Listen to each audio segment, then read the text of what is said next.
আল্লাহর হাবিব সাল্লাল্লাহু আলাইহি ওয়াসাল্লামের একজন সাহাবী হযরত ওমর রাদিয়াল্লাহু তাআলা আনহু বর্ণনা করেন, তিনি আম্মাজান হাফসা রাদিয়াল্লাহু তাআলা আনহার কাছ থেকে শুনেছেন। তিনি বলেন যে আল্লাহর হাবিব হযরত মুহাম্মদ সাল্লাল্লাহু আলাইহি ওয়াসাল্লাম চারটি কাজ কখনোই ছাড়তেন না। কয়টি? আওয়াজ দিতে হবে, জোরে বলেন, কয়টি কাজ? আল্লাহর হাবিব চারটি কাজ কখনোই ছাড়তেন না। সিয়াম আশুরা, এক নাম্বার হচ্ছে আশুরার রোজা। আশুরার রোজা আল্লাহর হাবিব হযরত মুহাম্মদ সাল্লাল্লাহু আলাইহি ওয়াসাল্লাম কখনোই ছাড়তেন না। আশুরার রোজা আল্লাহর হাবিব সাল্লাল্লাহু আলাইহি ওয়াসাল্লাম কখনোই ছাড়তেন না। ওয়াল্লা আশারা, দুই নাম্বার হচ্ছে জিলহজ মাসের প্রথম 10 দিনের রোজা আল্লাহর হাবিব কখনোই ছাড়তেন না। ওয়া সিয়ামা সালাসাতা আইয়ামিন মিন কুল্লি শাহরিন, প্রত্যেক মাসের 3টা করে রোজা আল্লাহর হাবিব কখনোই ছাড়তেন না, যেটাকে আমরা বলি আইয়ামে বীজের রোজা। ওয়া রাকাতাইনি ক্বাবলা সালাতিল গাদা, আল্লাহর হাবিব হযরত মুহাম্মদ সাল্লাল্লাহু আলাইহি ওয়াসাল্লাম ফজরের 2 রাকাত সুন্নত নামাজ কখনোই ছাড়তেন না। বলেন সুবহানাল্লাহ। মুআজ্জাজ হাজিরিন, পয়গম্বর আরবি প্রত্যেক মাসের 3টা করে রোজা রেখেছিল। ওই সময় যখন রমজানুল মুবারক মাসের ফরজ রোজা ফরজ হয় নাই, আল্লাহর হাবিব নিজে রাখতো, সাহাবায়ে কেরাম দেখতো, কেউ রাখতো কেউ রাখতো না, কেউ রাখতো কেউ রাখতো না। আল্লাহর হাবিব কাউকে রাখার অনুমতিও দিতেন না, হুকুমও করতেন না। এটা ছিল প্রথম ধাপ। এই ধাপের দ্বারা আল্লাহ রাব্বুল আলামিন এই উম্মতে মুহাম্মাদীদের ভিতরে রোজা রাখার একটা অভ্যাস পয়দা করে দিতেছেন, রোজা রাখার একটা অভ্যাস পয়দা করে দিতেছেন, যে সামনে এখন থেকেই প্রস্তুতি নাও, যে সামনে তোমাদেরকে রোজা রাখতে হবে। এক নাম্বার ধাপ। আল্লাহ রাব্বুল আলামিন পৃথিবীতে অনেক মাখলুক পাঠিয়েছেন, অনেক মাখলুক বানাইছেন, তৈরি করেছেন। সমস্ত সৃষ্টিকর্তার স্রষ্টা হচ্ছেন আল্লাহ। আল্লাহ রাব্বুল আলামিন অসংখ্য অগণিত ফেরেশতা বানিয়েছেন। আল্লাহ রাব্বুল আলামিন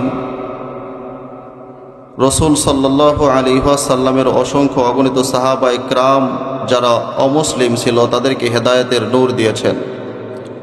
মুআজ্জাজ হাজিরিন, আল্লাহ রাব্বুল আলামিন অসংখ্য ফেরেশতা তৈরি করেছেন, কিন্তু সমস্ত ফেরেশতার মধ্যে থেকে 4 জন ফেরেশতাকে আল্লাহ রাব্বুল আলামিন অধিক সম্মানে সম্মানিত করেছেন। বলেন সুবহানাল্লাহ। এক নাম্বার জিবরাইল, আজরাইল, ইসরাফিল, মিকাইল। এই 4 জন ফেরেশতা বেশি সম্মানিত। আবার দেখেন, এই 4 জন ফেরেশতার মধ্যে আল্লাহ রাব্বুল আলামিন হযরতে জিবরাইল আলাইহিস সালাতু ওয়াস সালামকে সমস্ত ফেরেশতাদের মধ্যে সম্মানিত করেছেন। বলেন সুবহানাল্লাহ। কেন? জিবরাইল আলাইহিস সালাতু ওয়াস সালামের মাধ্যমে আল্লাহর হাবিব হযরত মুহাম্মদ সাল্লাল্লাহু আলাইহি ওয়াসাল্লামের কাছে কোরআন নাজিল হইত। বলেন সুবহানাল্লাহ। মুআজ্জাজ হাজিরিন, আজকের এই মাহফিলটা কোরআনের মাহফিল। কোরআনের সাথে জিবরাইলের সম্পর্ক এই জন্য মর্যাদা বাড়িয়ে দিয়েছেন কে? আবার দেখেন, আল্লাহ রাব্বুল আলামিন পৃথিবীর বুকে পয়গম্বর পাঠিয়েছেন, অনেক পয়গম্বর পাঠিয়েছেন।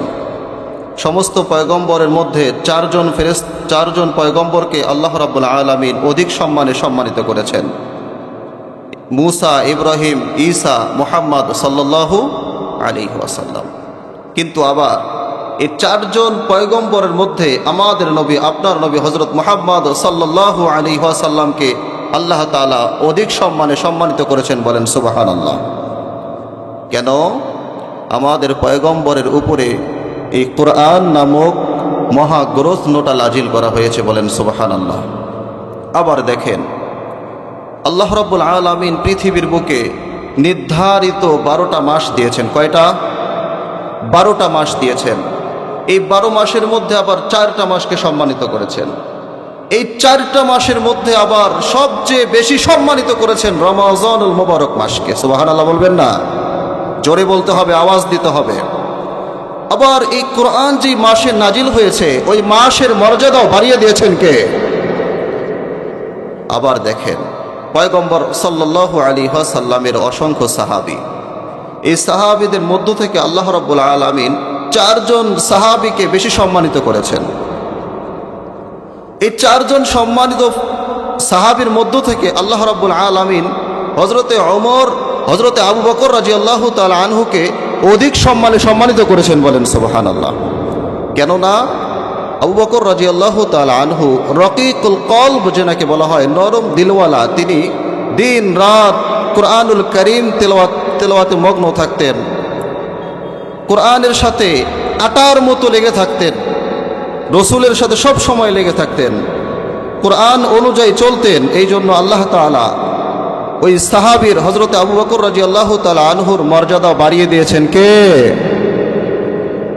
এই জন্য আজকের মাহফিলটা কিসের মাহফিল? তাফসীরুল কোরআনের মাহফিল। যদি এই মাহফিলের সঙ্গে যারা এদিক সেদিক ঘোরাফেরা করতেছে, মাহফিলে আসতেছে না, তারা তো মাহফিলের সাথে সম্পৃক্ত না, সম্পর্ক রাখে নাই, তারা কি সম্মানিত হবে?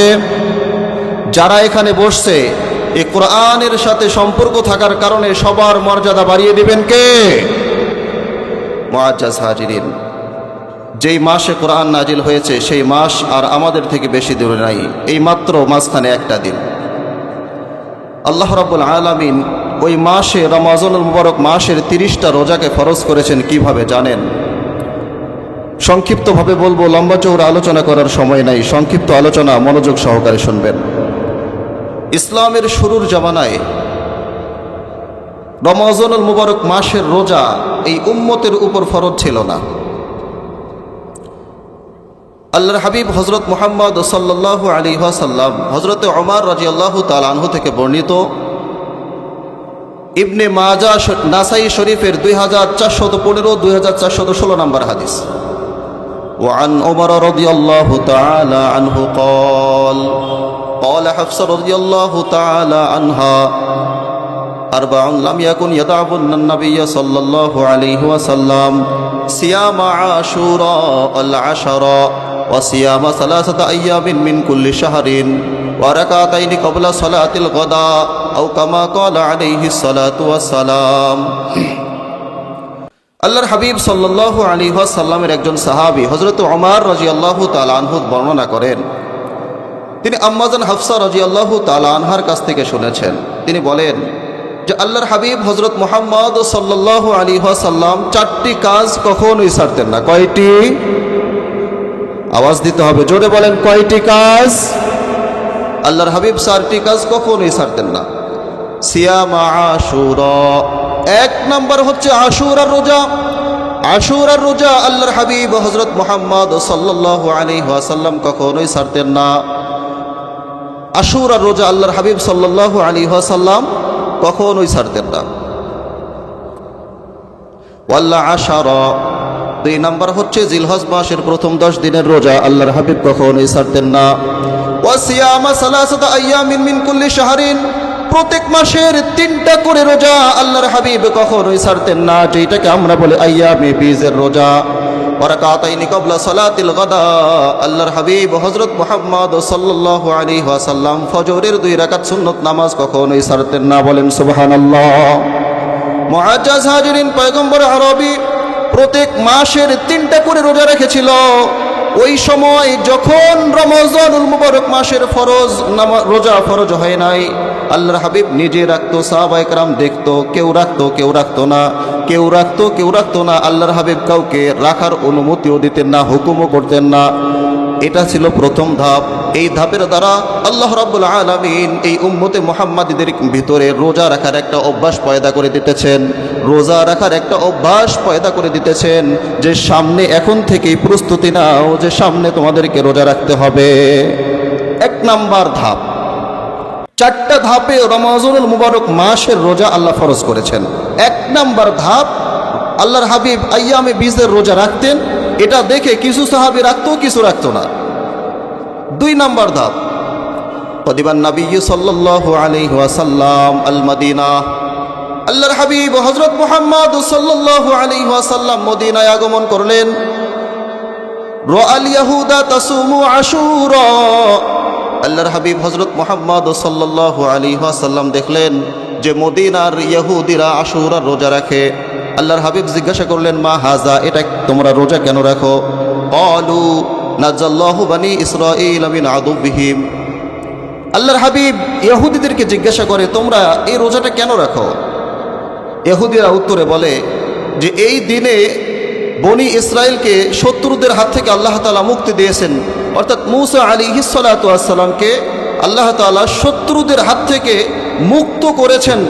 এই জন্য আমরা মূসা আলাইহিস সালাতু ওয়াস সালামের শুকরিয়া আদায়ের ক্ষেত্রে, কৃতজ্ঞতা প্রকাশের ক্ষেত্রে আশুরার দিনে রোজা রাখি। বলেন সুবহানাল্লাহ। আল্লাহর হাবিব হযরত মুহাম্মদ সাল্লাল্লাহু আলাইহি ওয়াসাল্লাম বলেন, নাহনু আহাক্কু বিমূসা মিনকুম, আমি তোমাদের থেকে মূসা আলাইহিস সালাতু ওয়াস সালামের বেশি হকদার শুকরিয়া আদায়ের ক্ষেত্রে। ফাসামাহু ওয়া আমারা বিসিয়ামিহি, তিনি নিজে রোজা রাখলেন এবং সাহাবায়ে কেরাম রাদিয়াল্লাহু তাআলা আনহুমকে রোজা রাখার হুকুম করলেন। দেখেন, নিজে রোজা রাখলেন এবং রোজা রাখার হুকুম করলেন। এই হুকুমের দ্বারা সমস্ত সাহাবারা আশুরার রোজা রাখা শুরু করলো। আশুরার রোজা রাখা শুরু করলো। ওই সময় এই আশুরার রোজাটা উম্মতে মুহাম্মাদের উপর ফরজ হয়ে গেল। বলেন সুবহানাল্লাহ। দেখেন, প্রথমে অভ্যস্ত করলেন, রসুল কাউকে হুকুম দিলেন না। দ্বিতীয়ত রসুল সাল্লাল্লাহু আলাইহি ওয়াসাল্লাম নিজে রাখলেন আশুরার রোজা এবং সাহাবায়ে কেরামদেরকে রাখার হুকুম করলেন। দেখেন, তারপর তৃতীয় ধাপে আল্লাহ রাব্বুল আলামিন নিজেই কুরআনুল কারীমে আয়াত নাজিল করে উম্মতে মুহাম্মাদের উপর রোজাকে ফরজ করে দিয়েছেন। বলেন সুবহানাল্লাহ। আল্লাহ রাব্বুল আলামিন সূরাতুল বাকারার 183 নম্বর আয়াতের মধ্যে বলেন, ইয়া আইয়ুহাল্লাযীনা আমানু কুতিবা আলাইকুমুস সিয়ামু কামা কুতিবা আলাল্লাযীনা মিন ক্বাবলিকুম লাআল্লাকুম তাত্তাকুন। আল্লাহু আকবার। আল্লাহ রাব্বুল আলামিন বলেন, ইয়া আইয়ুহাল্লাযীনা আমানু, হে ঈমানদাররা, কুতিবা আলাইকুমুস সিয়াম, তোমাদের উপর রোজাকে ফরজ করা হয়েছে। কুতিবা মানে ফরজ করা হয়েছে, মাজির সিগা। কুতিবা আলাইকুমুস সিয়াম, তোমাদের উপর রোজাকে ফরজ করা হয়েছে। কামা কুতিবা আলাল্লাযীনা মিন ক্বাবলিকুম, যেমন তোমাদের পূর্ববর্তী উম্মতের উপর রোজাকে ফরজ করে দিয়েছিলাম। আচ্ছা বলেন তো, আল্লাহর হাবিব হযরত মুহাম্মদ সাল্লাল্লাহু আলাইহি ওয়াসাল্লামের উপরে এখন পর্যন্ত রোজা কিন্তু এখন পর্যন্ত রমজানুল মুবারক মাসের রোজা ফরজ হয় নাই, কিন্তু তার আগের উম্মতের উপরে রমজানের রোজা তো আসার প্রশ্নই আসে না। কিন্তু অন্যান্য উম্মতের উপর আল্লাহর হাবিব হযরত মুহাম্মদ সাল্লাল্লাহু আলাইহি ওয়াসাল্লাম ছাড়া আল্লাহ রাব্বুল আলামিন অন্য পয়গম্বরের উম্মতের উপর আশুরার রোজা ফরজ করেছিল, কারো সময় আবার অন্য রোজা ফরজ করেছিল। আল্লাহ রাব্বুল আলামিন এই আয়াতের মাধ্যমে বুঝাই দিতেছেন, তোমাদের উপর রোজাকে ফরজ করেছি যেমন তোমাদের পূর্ববর্তী উম্মতের উপর আমি রোজাকে ফরজ করেছিলাম। কিন্তু আয়াত নাজিল করার পরে আরেকটা মাধ্যম দিলেন। আল্লাহ রাব্বুল আলামিন বলেন 184 নম্বর আয়াতের মধ্যে বলেন, ফামান কানা মিনকুম মারিদান আও আলা সাফারিন ফাইদ্দাতুম মিন আইয়ামিন উখর। আল্লাহ বলেন যে তোমাদের উপর রোজাকে ফরজ করেছি ঠিকই, যদি তোমরা কেউ রোজা রাখতে অক্ষম, অসুস্থ, সফরের মধ্যে আসো, তাহলে রোজা যদি রাখতে না পারো তো রোজা রাখার বদৌলতে তোমার মাল সম্পদ আছে, মিসকিনদেরকে খানা খাওয়াই দাও, তাহলে রোজা রাখার সব তোমরা পেয়ে যাবে। একটা সাইড দিয়া দিলেন যে রোজা রাখতে অক্ষম, তো মিসকিনদেরকে খানা খাওয়াও হয়ে যাবে। আল্লাহ রাব্বুল আলামিন আবার কুরআনুল কারীমের 185 নম্বর আয়াত নাজিল করে বললেন, আর কোনো অপশন নাই। প্রথমে আমার রসুল রোজা রেখেছে, তোমরা কেউ রেখেছো কেউ রাখো নাই। দ্বিতীয়ত আমার রসুল নিজে আশুরা রোজা রাখলেন, তোমাদেরকে আশুরা রোজা রাখার হুকুম করলেন, আমি আল্লাহ রোজাকে ফরজ করে দিলাম। তৃতীয়ত ধাপে আমি আল্লাহ তোমাদের উপর রোজাকে ফরজ করেছি, ফরজ করার পর একটা সাইড দিয়ে দিলাম, তোমরা অসুস্থ হয়ে যাবা, রোজা রাখতে ভয় করতেছো, সারাদিন সকাল থেকে সন্ধ্যা পর্যন্ত কে না খেয়ে থাকবে, ভয় করতেছো, টাকা পয়সা আছে, মিসকিনদেরকে খানা খাওয়াই দাও, রোজা রাখার সব আমি আল্লাহ তোমাদেরকে দান করব। আল্লাহ বলেন 185 নম্বর আয়াত নাজিল করে বলেন, আল্লাহ রাব্বুল আলামিন বলেন, শাহরু রমাদান আল্লাযী উনজিলা ফীহিল কুরআন। আল্লাহ বলেন শাহরু রমাদান, রমজানুল মুবারক মাস, আল্লাযী উনজিলা ফীহিল কুরআন, যেই মাসে আমি নাজিল করেছি কুরআন, হুদাল লিন-নাস, মানুষদেরকে সঠিক পথ দেখানোর জন্য, ওয়াবাইয়িনাতিন মিনাল হুদা, নির্দেশনা বলিত একটা কিতাব নাজিল করেছি। ফামান শাহিদা মিনকুমুশ শাহরা ফালিয়াসুম, তোমরা জীবদ্দশায় যদি কেউ রমজানুল মুবারক মাস পাও, ফালিয়াসুম, তাহলে রোজা রাখবে। জীবদ্দশায় তোমরা রমজানুল মুবারক মাস যদি পাও তাহলে কি করবে বলেন? ফামান শাহিদা মিনকুমুশ শাহরা ফালিয়াসুম, যদি তোমরা তোমাদের জীবদ্দশায় বেঁচে থাকা অবস্থায় হায়াতে রমজানুল মুবারক মাস পাও তাহলে কি করবে? ফালিয়াসুম, রোজা রাখবে। রোজা ছাড়া আর কেউ রোজা না রেখে আর থাকবে না। আচ্ছা, এখন আপনারাই উত্তর দিবেন যে আল্লাহ রাব্বুল আলামিন প্রথম ধাপে পয়গম্বর নিজে রোজা রাখলেন, সাহাবায়ে কেরাম কেউ রাখছে কেউ রাখছে না। দ্বিতীয় ধাপে রসুল সাল্লাল্লাহু আলাইহি ওয়াসাল্লাম নিজে রোজা রাখলেন, সাহাবায়ে কেরামদেরকে হুকুম। মুআজ্জাজ হাজিরিন, রমজানুল মুবারক মাস আসলেই আমাদের ভিতরে একটা ইবাদতের জজবা তৈরি হয়ে যায়। কথা বলেন ঠিক কিনা? অন্যান্য মাসে শয়তান নামাজ পড়তে আসে, মানুষ নামাজে আসে, মুসল্লিরা নামাজে আসে, শয়তান ওয়াসওয়াসা দিয়া বাজারের দিকে নিয়ে যায় কি যায় না বলেন? কথা বলতে হবে তো, কথা বলতে হবে। নামাজে আসে মুসল্লি, নামাজে আসার রাস্তায় একটা ওয়াসওয়াসা দিয়া অন্যদিকে নিয়ে যায়। কিন্তু রমজানুল মুবারক মাসে নামাজের জজবাটা মুসলমানের ভিতরে এত বেশি হয়ে যায়, আর কোনো বাধা বিপত্তি মানে না, ঘন্টার পর ঘন্টা দাঁড়ায়া খতম তারাবিও পড়ে। কথা বলেন ঠিক কিনা? মুআজ্জাজ হাজিরিন, সেই রমজানুল মুবারক মাস আসতেছে আমাদের সামনে। রমজানুল মুবারক মাস আমাদের সামনে, মাঝখানে আর একটা দিন। আমরা রমজানুল মুবারক মাস পেয়ে ফামান শাহিদা মিনকুমুশ শাহরা ফালিয়াসুম, আল্লাহ রাব্বুল আলামিন বলেছেন যে তোমাদের মধ্যে যদি কেউ রমজানুল মুবারক মাস পাও তাহলে ফালিয়াসুম, রোজা রাখো। আমরা সবাই রোজা রাখতে রাজি আছি তো ইনশাআল্লাহ? মুআজ্জাজ হাজিরিন, সময় খুবই সংক্ষিপ্ত, আমি অল্প সময়ের ভিতরে আপনাদের সামনে আরেকটা বিষয় খোলাসা করে নিতে চাই। আমরা যখন আজকে বিভিন্ন জায়গায়, বিভিন্ন দেশে, বিভিন্ন জায়গায়, বিভিন্ন কর্মস্থলে নিয়োজিত আছি, কিন্তু একটা সময় ছিল আপনি আমরা সবাই, পৃথিবীর সমস্ত মানুষ, নবীরা সহ আল্লাহ তাআলার সামনে রূহের জগতে এক জায়গায় ছিলাম। কথা বলেন ঠিক কিনা? আল্লাহ রাব্বুল আলামিন ওইখানে আমাদেরকে একটা প্রশ্ন করেছিল, আলাস্তু বিরব্বিকুম, আমি কি তোমাদের রব নই?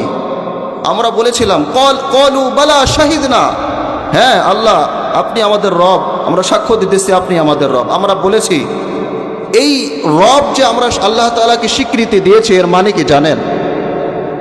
দেখেন, অল্প সময়, আমি জানি না এই কথাগুলো আপনাদেরকে বোঝাইতে পারবো কি পারবো না, তারপরেও বোঝানোর চেষ্টা করবো ইনশাআল্লাহ। ক্বালু বালা শাহিদনা, হ্যাঁ আল্লাহ আপনি তো আমাদের রব। মুহাদ্দিসিন ইকরাম এই ক্বালু বালা শাহিদনা এই কথাটার তাহকিক এভাবে করেছেন যে পৃথিবীতে আসার পর মানুষ ব্যবসায়ের কাজে এমনি দেখবেন যে আল্লাহর নাম, আল্লাহ তাআলাকে খুবই ভালোবাসে, খুবই আল্লাহর জন্য জীবন দিতে প্রস্তুত, কিন্তু ব্যবসায়ীরা রমজানুল মুবারক মাসে আল্লাহকে আর ভয় করে না। কৃষকরা কৃষিকাজে আল্লাহকে আল্লাহ বলে স্বীকৃতি দেয় না। চাকরিজীবীরা তাদের চাকরিরত জীবনে আল্লাহকে আল্লাহ বলে স্বীকৃতি দেয় না। পারিবারিক জীবনে আল্লাহকে আল্লাহ বলে স্বীকৃতি দেওয়া হয় না। রাষ্ট্রীয় জীবনে আল্লাহকে আল্লাহ বলে স্বীকৃতি দেওয়া হয় না। কেননা আল্লাহ রাব্বুল আলামিনের হুকুম হচ্ছে ফামান শাহিদা মিনকুমুশ শাহরা ফালিয়াসুম, তোমরা যদি কেউ রমজানুল মুবারক মাস পাও তাহলে রোজা রাখো। অনেক হোটেল ব্যবসায়ী দেখবেন আল্লাহ রাব্বুল আলামিনের হুকুমের বাহিরে গিয়ে হোটেল খোলা রাখে কি রাখে না? কথা বলেন না কেন আপনারা? রাখে কি রাখে না? তাহলে ওই ব্যবসায়ী ভাইয়ের ব্যবসার মধ্য থেকে আল্লাহ তাআলাকে রব বলে স্বীকৃতি দেওয়া হলো না। আমরা আমাদের পারিবারিক জীবনে, আমি নিজেই নামাজ পড়ি, আমার স্ত্রী নামাজ পড়ে না। আমি নিজেই নামাজ পড়ি, আমার স্ত্রী নামাজ পড়ে না। আমার সন্তান নামাজ পড়ে না, আমার বাবা মা নামাজ পড়ে না। আমি তাদেরকে নামাজের কথা বললেও তারা নামাজ পড়ে না, নামাজের তাগিদ করার পরেও তারা নামাজ পড়ে না। তারা নামাজ পড়েই না, আমি বলতে বলতে আর বলিও না। এই না বলার কারণে পারিবারিক দিক থেকেও রবকে রব বলে স্বীকৃতি দেওয়া হয় না। এর পিছনে আরও অনেক লম্বা চৌড়া ব্যাখ্যা আছে। ইনশাআল্লাহ সামনে যদি আপনাদের এদিকে আসার সুযোগ হয় এগুলোর আলোচনা করবো ইনশাআল্লাহ। সংক্ষিপ্ত সময়তেই সংক্ষিপ্তভাবে বলার চেষ্টা করা যাচ্ছে। মুআজ্জাজ হাজিরিন, কৃষক ভাইয়েরা কৃষিকাজের মধ্যে কিছু নিয়ম আছে, সেই নিয়মগুলো যদি না মানে, যেমন নামাজের সময় নামাজ আদায় করা কৃষিকাজের নিয়ম, নামাজের সময় নামাজ আদায় যদি কোনো কৃষক না করে, তাহলে ওই কৃষক ও কৃষিকাজের মধ্যে আল্লাহকে আল্লাহ বলে স্বীকৃতি দিল না। ওই যে আমরা বলে আসছি কলু বেলা শাহিদ না, আল্লাহ হ্যাঁ আপনি তো আমাদের রব, কিন্তু দুনিয়াতে এসে আমাদের জীবনের যেই সমস্ত কাজের মধ্যে আমরা লিপ্ত আছি, এই সমস্ত কাজের মধ্যে লিপ্ত হয়ে আমরা ওই কাজগুলোর মধ্য থেকে আল্লাহকে আল্লাহ বলে স্বীকৃতি দেই। আমরা আল্লাহকে আল্লাহ বলে স্বীকৃতি দেই না, কিন্তু আমরা যে বলে আসছি কলু বেলা শাহিদ না, আল্লাহ হ্যাঁ আপনি আমাদের রব, ওখানে বলে আসছি, দুনিয়ায় স্বীকৃতি দিলাম না, আল্লাহ তাআলাকে পাওয়া যাবে? বলেন, কথা বলেন, আল্লাহ তাআলাকে কি পাওয়া যাবে?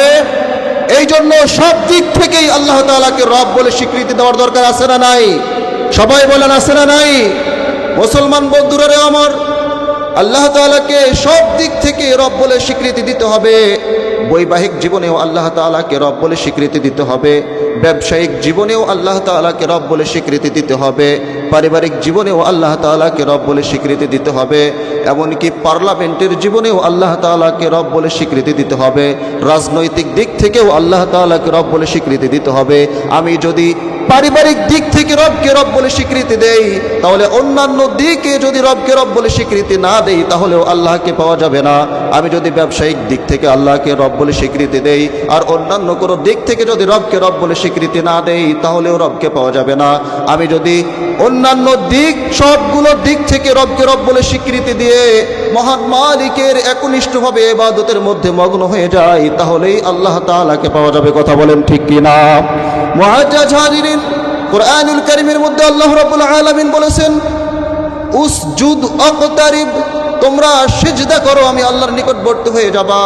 আমি নামাজ পড়তেছি, নামাজে আল্লাহ তাআলাকে সিজদা করতেছি, আল্লাহর কাছাকাছি যাইতেছি, ঠিক ওই কাছাকাছি যাইতেছি আল্লাহ রাব্বুল আলামিন আমাদেরকে, তো আমরা আল্লাহ রাব্বুল আলামিন আমাদেরকে জিজ্ঞাসা করে, কিন্তু আমরা শ্রবণ করি না।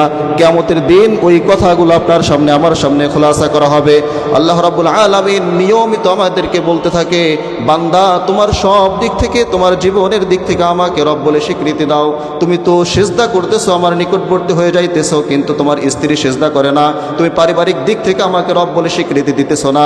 তুমি সিজদা করতেছো, আমার কাছাকাছি হয়ে যাইতেছো, কিন্তু তোমার সন্তান নামাজ পড়ে না, এই বলে তুমি তোমার পারিবারিক দিক থেকে আমাকে রব বলে স্বীকৃতি দিতেছো না। তুমি সিজদা করতেছো, কিন্তু তোমার ব্যবসায়িক দিক থেকে আমাকে রব বলে স্বীকৃতি দিতেছো না। তুমি আমার কাছে সিজদা করতেছো, কিন্তু তোমার রাষ্ট্রীয় দিক থেকে আমাকে স্বীকৃতি দিতেছো না। বান্দা, তুমি যদি আমাকে তোমার একেবারেই কাছাকাছি পাইতে চাও, তাহলে সব দিক থেকে আমাকে রব বলে স্বীকৃতি দাও। সব দিক থেকে আমাকে রব বলে স্বীকৃতি দিতে হবে।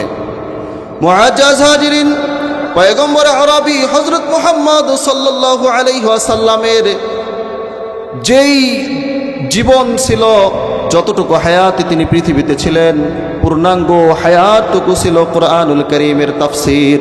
কুরআনুল কারীমের তাফসীর, কুরআনুল কারীম অনুযায়ী পয়গম্বর আরবি হযরত মুহাম্মদ সাল্লাল্লাহু আলাইহি ওয়াসাল্লাম পৃথিবীতে চলাফেরা করেছেন। নিজের পক্ষ থেকে একটা কথাও বানিয়ে বলেন নাই। আল্লাহর হাবিবের প্রত্যেকটা কাজ, আল্লাহর হাবিবের প্রত্যেকটা কথা, আল্লাহর হাবিবের প্রত্যেকটা সম্বোধন করা, সব কিছুই আল্লাহ তাআলাকে রব বলে স্বীকৃতি দেওয়ার মাধ্যম। কথা বলেন ঠিক কিনা? আল্লাহর হাবিব হযরত মুহাম্মদ সাল্লাল্লাহু আলাইহি ওয়াসাল্লাম মুসলমানদের জন্য যেই কাজ প্রয়োজন এমন কোনো কাজ নাই করেন নাই, বরং বাথরুম থেকে শুরু করে পার্লামেন্ট পর্যন্ত আল্লাহর হাবিবের সুন্নত আছে না নাই বলেন? এই জন্য আমাদের সবাইকে রব বলে, আমাদের সবাইকে সব দিক থেকে আল্লাহ তাআলাকে রব বলে স্বীকৃতি দিতে হবে। রাজি আছি তো ইনশাআল্লাহ? বলেন রাজি আছি তো ইনশাআল্লাহ? মুআজ্জাজ হাজিরিন, মেহমান চলে আসছে, আমি আর কথা বাড়াবো না। আমি আপনাদেরকে যেই কথাটাই বুঝাইতে চাইলাম, সামনে রমজানুল মুবারক মাস আসতে, আর শয়তানের ওয়াসওয়াসা থেকে বাঁচার একেবারেই সুন্দর একটা সুযোগ আমাদের সামনে উপস্থিত। আমরা আজকের থেকে নিয়ত করি, যতদিন বেঁচে থাকব, আমাদের বৈবাহিক জীবনে, আমাদের সামাজিক জীবনে, আমাদের রাষ্ট্রীয় জীবনে, আমাদের পারিবারিক জীবনে সব দিক থেকে রবকে স্বীকৃতি দিব তো ইনশাআল্লাহ? সবাই বলেন দিব তো ইনশাআল্লাহ? মুআজ্জাজ হাজিরিন, সামনে রমজানুল মুবারক মাস আগত। রমজানুল মুবারক মাসে বেশি বেশি ইবাদত করে, আল্লাহর কাছাকাছি নৈকট্য অর্জন করে, আল্লাহ তাআলাকে রাজি খুশি করে পূর্বের সমস্ত গুনাহ মোচন করতে রাজি আছি তো ইনশাআল্লাহ? আল্লাহ রাব্বুল আলামিন আমাদের সকলকে এতক্ষণ পর্যন্ত যাহা কিছু বলা হয়েছে, সর্বপ্রথম আমাকে এবং আমাদের সকলকে আমল করার তৌফিক দান করুক।